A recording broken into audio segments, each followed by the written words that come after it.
Hello student, class 10th में कृतिका का second chapter है आपका जॉर्ज पंचम की नाक। इसके लेखक हैं कमलेश्वर।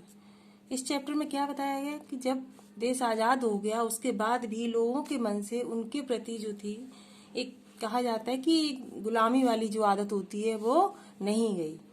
तो एक बार क्या हुआ, एक समय की बात है जब जॉर्ज पंचम की नाक एक तरह से व्यंग्यात्मक निबंध है।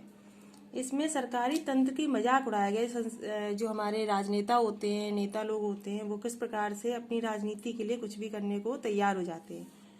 हम जिस इंग्लैंड के गुलाम रहे उसकी रानी के सम्मान के लिए भारत की सरकार कैसे कैसे पापड़ बेलती है, अपमानपूर्ण हरकतें करती है। यह दिखाना इस निबंध का उद्देश्य है। यही निबंध का पूर्ण उद्देश्य है। बात उन दिनों की है जब इंग्लैंड की रानी एलिजाबेथ द्वितीय अपने पति के संग भारत पधारने वाली थी। रोज रोज अखबारों में उनके शाही दौरे की खबरें छपती थीं। एलिजाबेथ के दर्जी उनकी वेशभूषा तय करने के बारे में परेशान थे।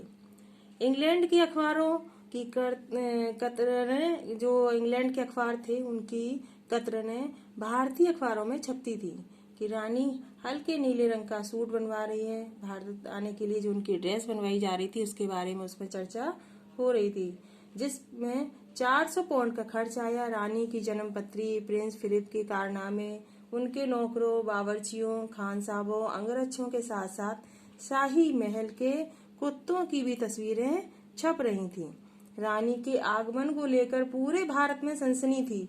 आखिरकार जो रानी 5,000 रुपए का सूट पहनकर आने वाली है उसके स्वागत में कुछ तो धूमधाम होनी चाहिए। देखते ही देखते नई दिल्ली का कायापलट होने लगा। सड़कें जवान हो गई, इमारतें सुंदर सजा दी गईं, एकदम सुंदर नए रंग रूप में आ गई थी। पर अचानक एक परेशानी सामने आई। जॉर्ज पंचम की मूर्ति की नाक गायब थी। पहले भी इस इंसान के लिए राजनीतिक आंदोलन और बहसें हो चुकी थी, परंतु जैसे कि होता चला आ रहा था कि राजनीतिक आंदोलन का कोई हल नहीं निकल सकता था। कुछ राजनीतिक दल नाक को काटना चाहते थे, कुछ बिना ऐसे ही नाक के रहने देना चाहते थे। आखिरकार एक दिन यह हादसा हो गया। हथियारबंद जवान की गश्त के होते हुए इंडिया गेट के सामने लगी जॉर्ज पंचम की मूर्ति की नाक काट दी गई। अब सवाल यह था कि रानी के आगमन पर जॉर्ज पंचम की नाक नहीं दिखी तो वह कैसा महसूस करेगी। इसके लिए यह अपनी नाक काटने जैसा होगा और उसको सही करने के लिए प्रयत्न किए जाने लगे। देश के शुभचिंतकों की एक बैठक बुलाई गई। सभी ने कहा कि रानी के आगमन तक कटी हुई नाक वापस लग जानी चाहिए। उच्च स्तर पर सलाह मशवरे होने लगे। आखिरकार एक मूर्तिकार को फौरन दिल्ली बुलाया गया। मूर्तिकार पैसों के मामले में लाचार था। उसने हुक्म देने वाले थे, जो राजनेता थे, उनके चेहरों को देखा और उनके आंसू भी देखे। तभी उसने आवाज सुनी कि जॉर्ज पंचम की नाक लगानी है। मूर्तिकार ने कहा, नाक लगा दूंगा, मुझे बताइए इसकी लाट का पत्थर कहाँ से लाया गया था, मैं यह काम अवश्य कर दूंगा। जो हुक्म देने वाले थे उनके चेहरों पर हवाइयां उड़ गईं। आखिरकार पुरातत्व विभाग की फाइलों के ढेर खोले गए, परंतु कुछ भी पता नहीं चल सका कि यह पत्थर कहाँ से लाया गया था। एक खास कमेटी बना दी गई। उस नाक लगाने के काम को सौंप दिया गया। उस कमेटी को एक कमेटी बनाई गई और जिसको यह दे दिया गया काम कि वह जॉर्ज पंचम की नाक लगाने का काम करेगी। मूर्तिकार ने कमेटी को सुझाव दिया कि मैं देश भर के पर्वतों पर जाकर पत्थर की किस्म का पता लगाऊंगा और पत्थर खोज लाऊंगा। कमेटी के सदस्य की जान में जान आई कि चलो अब ऐसा हो पाएगा कि जॉर्ज पंचम की नाक लग पाएगी। सभापति ने भाषण भी जारी कर दिया। ऐसी क्या चीज है जो हिंदुस्तान में नहीं मिलती? जरूरत है खोज करने की, इसके लिए मेहनत की जरूरत है। इसी से आने वाला जमाना खुशहाल होगा। यह भाषण अखबारों में छप गया। मूर्तिकार एक एक पहाड़ी प्रदेशों पर गया। पत्थरों की खान बहुत ढूंढने का प्रयास किया। पत्थरों की खान को ढूंढा, परंतु वह कीमती पत्थर कहीं भी ना मिला।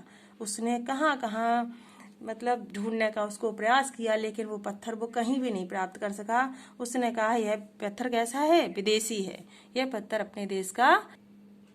जब उसने ऐसा कहा यह पत्थर अपना देश का नहीं है, विदेशी है, सभी लोग सभापति ने तैस में आकर कहा, हम पर लानत है, हम अपने विदेशी की सारी बातें अपना चुके हैं, तो फिर यहाँ विदेशी पत्थर क्यों नहीं मिल पा रहा। मूर्तिकार चुपचाप खड़ा रहा कि हमने सारी विदेशी चीजें अपना ली हैं, तो विदेश का पत्थर हिंदुस्तान में क्यों नहीं है।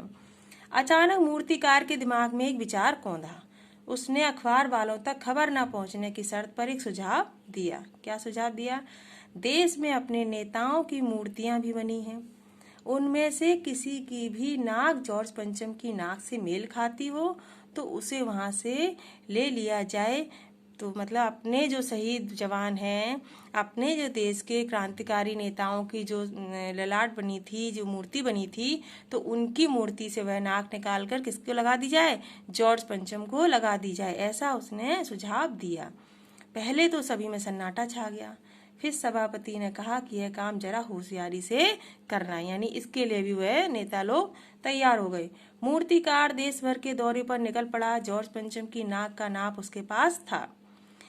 उसने मुंबई के दादा भाई, नोराजी, गोखले, तिलक, शिवाजी, कावसजी, जहांगीर सबकी नाक टटोली। फिर गुजरात गया, वहां गांधी, पटेल, महादेव, देसाई की मूर्ति पर परखा। बंगाल में जाकर रविन्द्रनाथ ठाकुर, सुभाष, राजा राम मोहन राय आदि को देखा। इसी प्रकार वह बिहार, उत्तर प्रदेश, मद्रास, मैसूर, केरल, पंजाब होते हुए दिल्ली लौट आया। उसने निराश होकर बयान दिया, पूरे हिंदुस्तान की परिक्रमा कराया पर सब नाकें जॉर्ज पंचम की नाक से बड़ी हैं। यानी कि हमारे मान सम्मान की बात होती है नाक, इसके लिए क्या होता है, इसके लिए हमें अपनी कहते हैं नाक वाली बात है। लेकिन फिर भी क्या हुआ कि अपने जो देश जवान शहीद हुए थे उनकी नाक काट कर जॉर्ज पंचम की नाक लगाने की तैयारी हो गई, जबकि यह गलत हो रहा था। फिर भी उसके लिए उसको भेज दिया गया। लेकिन क्या निकला कि सभी की नाक जॉर्ज पंचम की नाक से बड़ी थी। मूर्तिकार ने फिर सुझाव दिया कि बिहार सेक्रेटेरिएट के सामने सन 1942 में शहीद होने वाले बच्चों की मूर्तियां स्थापित हैं।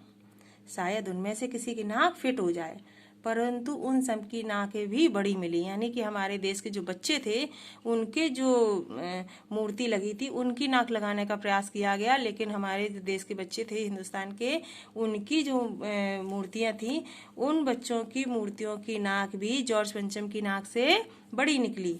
राजधानी में रानी के स्वागत की सारी तैयारियां पूरी हो चुकी थीं।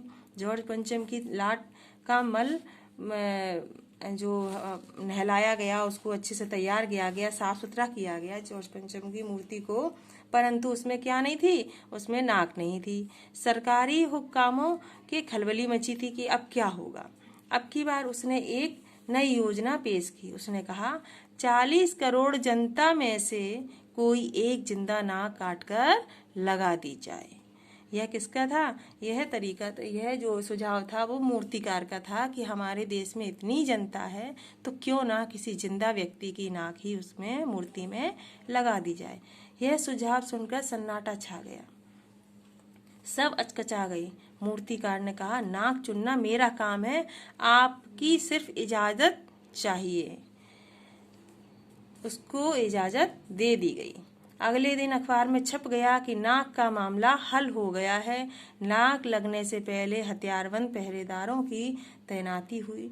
मूर्ति के आसपास का तालाब साफ किया गया, उसकी रकाब निकाली गई और ताजा पानी डाल दिया गया ताकि जिंदा नाक सूखने न पाए।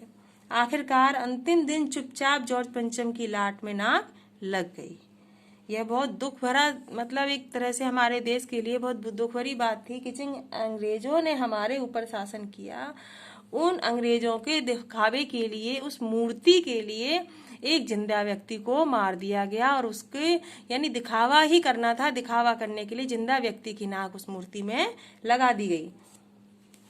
सब अखबारों में छप गया कि जॉर्ज पंचम की जिंदा नाक, यानी जॉर्ज पंचम की जो मूर्ति थी उसमें जिंदा नाक लगाई गई, यानी ऐसी नाक जो पत्थर की नहीं लगती। लेकिन उस दिन अखबारों में किसी उद्घाटन सभा, अभिनंदन मानपत्र देने का, स्वागत समारोह होने का कोई भी समाचार नहीं छपा। सब अखबार खाली थे, पता नहीं क्यों। नाक तो एक ही चाहिए थी और वह भी किसके लिए? बुद्ध के लिए। यानी हमारे हिंदुस्तान में थोड़ी सी कमी रही है कि मान लिया अतिथि देवो भव, हम अतिथि का सम्मान करते हैं, लेकिन क्या हमें यह उचित है कि दूसरों के मान सम्मान के लिए हम अपना मान सम्मान भी खो दें? हमारे देश के जो शहीद वीर जवान थे, क्या उनकी नाक लगाना भी उचित था? लेकिन उसके लिए भी हमारे ये नेता लोग तैयार हो गए, और फिर जब कुछ भी नहीं मिला तो उन्होंने एक जिंदा व्यक्ति को मारकर ही उस जॉर्ज पंचम की मूर्ति में नाक लगा दी, जो कि पूरी तरह से गलत था। तो इस तरह की जो भावनाएं आती हैं कि लोगों को दिखावा वाली, कि हाँ दूसरों के लिए वो दिखावा करते हैं, ऐसी भावनाएं हमारे मन में नहीं आनी चाहिए। हमें अपने मान सम्मान का भी ध्यान रखना चाहिए। इस चैप्टर की आप लोग पूरा पढ़ेंगे, कृतिका का ये 2nd चैप्टर है, और इसको समझेंगे।